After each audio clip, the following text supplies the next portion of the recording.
Okay, here we are. I found out that I was being the victim of a practical joke. The cricket that you may have heard in the background of some of these videos was actually a little electronic device that a couple of other teachers thought it would be funny to put in my office. So there should be no cricket today. Um, here's where we're at, and here's what we're going to be working on in class on Tuesday, or working with in class on Tuesday, which is this goal is to understand how, despite everything that we've been saying in class, that the odds were tremendously against them, how the colonists were able to prevail in the Revolutionary War over the British. And so I just want to quickly review some things. These are things that you're going to be hopefully very familiar with at this point, that you understand. Um, British mercantilism wasn't working. The French and Indian War began to change the perspectives of the two sides about one another. The Proclamation of 1763 really just began to reveal the problems that the colonists had with the British, and probably didn't even know that they had yet. This leads to the British reaction to the French and Indian War and their own economy leads directly to this tax system, both indirect and direct. We know that has its own significant reaction. The Stamp Act, Congress, the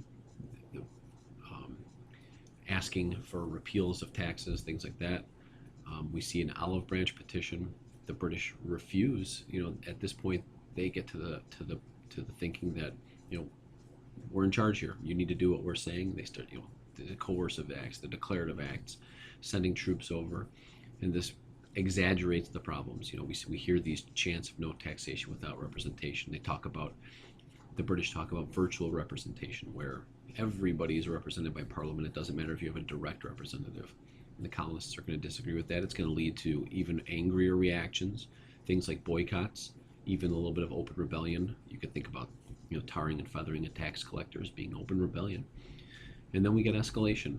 As there are more troops in the colonies, those troops, they start to get into skirmishes with colonists. You have things like the Boston Massacre, and then ultimately we end up with something like Lexington and Concord. And then, the ultimate act of the question, any going back for us, is the Declaration of Independence, where, the colonists decide, no, this is over. This relationship is beyond repair. And so that leads us to this idea of the revolution, what you've been reading about, the American Revolution, the figures that you researched in class this week, the American Revolution. How could they possibly win? This picture, I wanted to go beyond even the Declaration of Independence, because I want you to realize how, this is a symbolic picture. This is a group of colonists tearing down a statue of King George III. And this is really a symbolic gesture of breaking from a mother country. Everything that you know, everything that you believe, everything that you are, this changes. And that's what this image I would like to represent for you. This image you've seen before in the opening day presentation, the first voice thread. This is George Washington crossing the Delaware, and I think that this picture, this image, should come to symbolize for you and represent for you, the winning against the odds. And this is, a moment in the war where, there's a surprise attack, where they're fighting non-conventional war. They break kind of the rules of war, but they do it to win. They do it because they think that's the only way that they have a chance. So if we pick up on this theme of against the odds, here's what I want you to think about. And I think that, if you're going to write anything down, if you're going to take any notes, if you're going to pause and think about something, this is the concept I think you should pause and think about. These ideas of differing strategies, because it's really what makes the difference in the war. And I'm not going to get into battles. I'm not going to get into specific battles or maps or anything like that. I don't think that's all that significant. What is significant, though, is that you understand that the goals that either side had go a long way to defining who could and would win this war. So the first thing I want to do is I want to define for you this concept, the British strategy of winning a war of attrition and what that means. I'm going to try and explain it as simply as I can. A war of attrition puts the responsibility on the British to defeat the colonists, to defeat them outright, to beat them in every facet of the war. They have to not only defeat them militarily, and now think about how difficult this next thing I'm about to say is. They have to break their will to fight. They have to defeat the idea of revolution, the idea of rebellion, the idea of this new American identity. They have to defeat that somehow. That's a tall order. Whereas the colonists, they get to fight a defensive war. They just have to not lose. They have to keep the British chasing them, and they have to stay on the battlefield. They have to keep an army in the field. If they can do that, they live to fight another day. It's interesting because the colonists are they're going to be willing to give up Boston Harbor. They're going to be willing to give up parts of New York and Pennsylvania, and because it doesn't, in the long run, it doesn't matter. They're not fighting a traditional war where if you occupy this city, you have us, you beat us. Instead, it's you've got to find us, and you've got to beat us all. And those two strategies, those differing strategies, are going to be very significant in understanding how the colonists are able to win this. And so, who is actually fighting? Well, the British are sending some of their own soldiers, but because of the lopsided nature of what was about to happen, they also don't want to invest their own troops in this war, and so they pay German mercenaries, they pay Hessian mercenaries to come over and fight the Americans on their behalf. That's a significant thing because you have almost like a third layer here. The British are committed to getting back their colonies, and that's their motivation. Now you have these mercenaries; their motivation is money. They're being paid to fight, and so you can't account for their commitment to the effort. Whereas the colonists, they're fighting themselves, and they're fighting for each other and with each other, and they're fighting for a cause. They're fighting for their independence. They're fighting for their families, and they're fighting near their families, and they're fighting to defend their farms and to defend their colonies or their states at this point.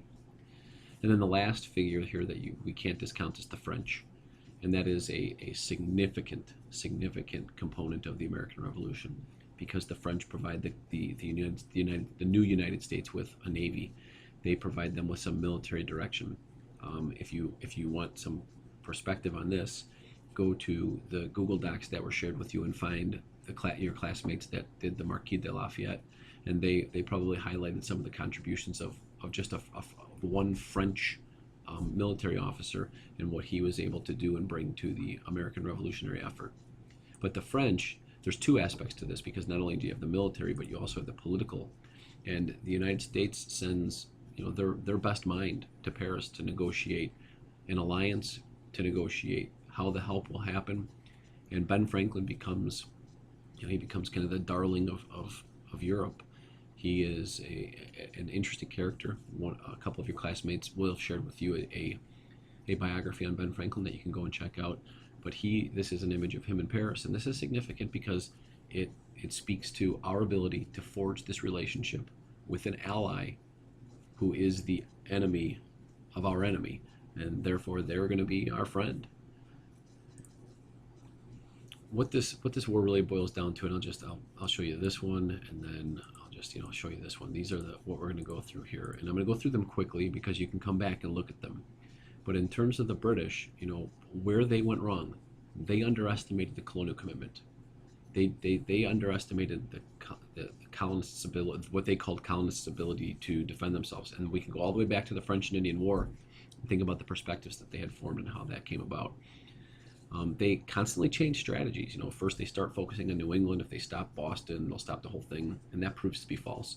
Then they focus on New York, and they think if they get their hands in New York, that the whole thing will end there. But Washington manages to escape, and then they decide, what, the loyal part of these colonies are in the South, and they decide to attack through the South, and they have this image of coming through the South and gaining all of the support of loyalists, and then going north and taking back all of their colonies, and the loyalist support just never is realized.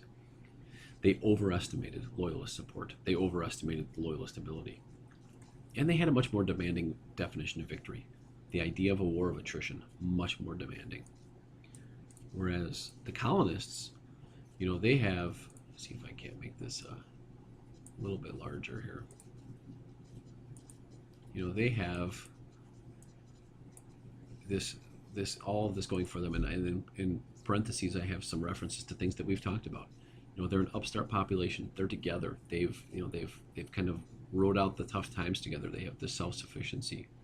They've been through these enduring periods of neglect that we talked about with the pendulum. They are now, rebelling against this attempt by the mother country to reassert their power and control. And these feelings of independence that they have sparks this revolutionary movement. This is built on the back of self-sufficiency. The truth of the matter is that the Imperial Army was superior in almost every way. But the colonists had the advantage of what they had to do, strategy. They just had to not lose. Knowledge of the terrain. They're fighting on their home soil. And resolve, commitment. The war goes in favor of the colonists with some foreign aid. Obviously, that's France. The imperial nation withdraws from a quagmire. Look that up. A quagmire of putting down what they now view as a spirited revolution. The British realize this is going to take 10, 15, 20 years to actually win. And it produces a negative economic investment. The newly independent nation, as we'll look at in the next unit, begins to experiment with some political philosophies that scare established nations, specifically England and maybe even a little bit of France. So this is, in a nutshell, the American Revolution. We get the surrender at Yorktown. This is Cornwallis, another biography you can look at. Surrendering to George Washington, another biography you could go look at. And I would encourage you to, spend 10 minutes, 15 minutes just kind of going through and looking at some of what your classmates wrote in the biographies of the other characters, because some of that will help you understand the context of the American Revolution. What I would like for you to do now is I would like for you to go to the very bottom of my website under online assessments, and there is just a short survey that I would like for you to take based on what you've learned here in this video. I'm including this in the video, and I'm including it in a different spot specifically so that I can get an idea of who is watching the videos. All right, I'm not trying to catch you, but I need to know that you're with me. Okay, have a great rest of your weekend. Go to the site, online assessments, and look for the one that says American Revolution.